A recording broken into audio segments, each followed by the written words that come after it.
you on edge thinking you're going to be caught out as a fraud? Well, this video is for you, as today I'm going to talk about imposter syndrome and how you can overcome it.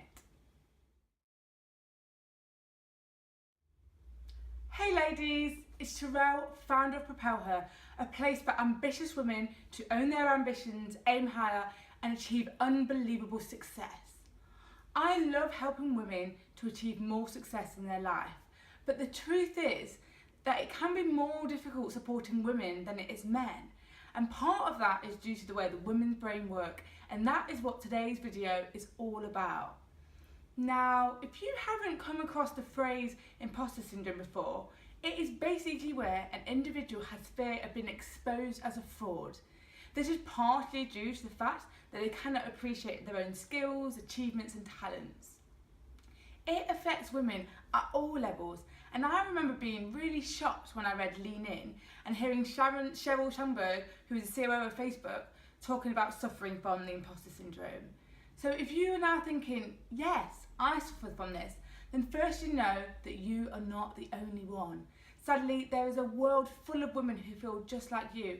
However, if you're not able to overcome those feelings, it can have a drastic impact on your level of success, which is why I'm sharing 3 tips to help you overcome imposter syndrome today.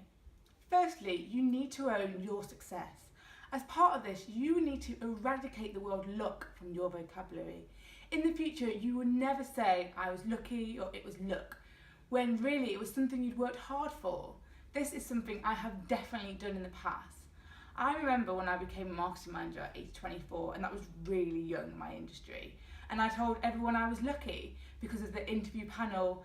And I mean, yes, interviews are subjective and there may have been a slight degree of luck about who interviewed me, but I'd been working virtually day and night for 3 years and spending every spare moment I had brushing up on my industry, my specialism and networking.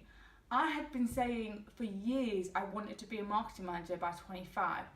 It wasn't luck. I had a clear goal and I was working super hard to achieve it.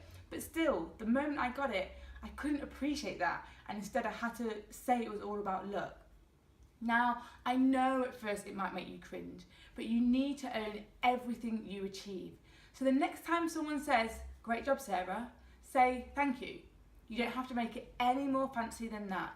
You just need to accept the compliment and realise that you made it happen. Secondly, focus on the value you are bringing.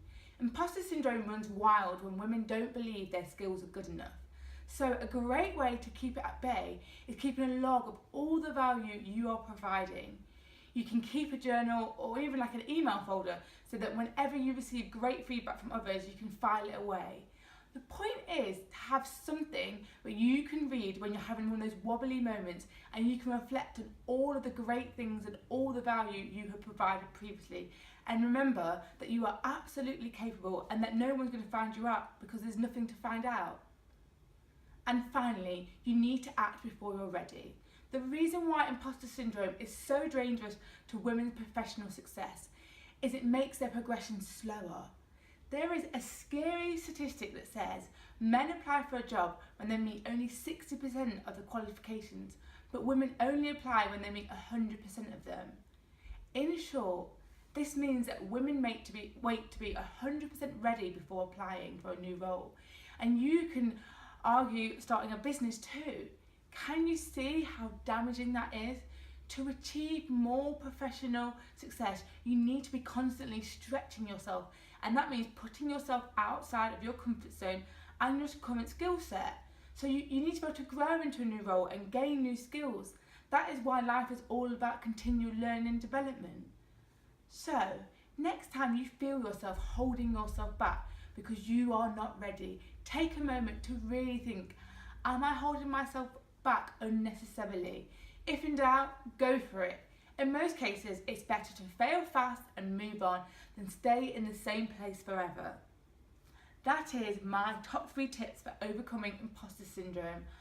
If you have found those tips helpful, I would love to hear from you in the comments below how you have overcome imposter syndrome yourself, or whether now you can see that imposter syndrome has been holding you back and how you'll face it in the future.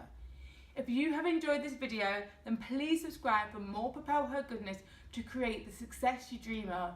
And if you would like more support, then head over to propelher.co.uk. Bye for now.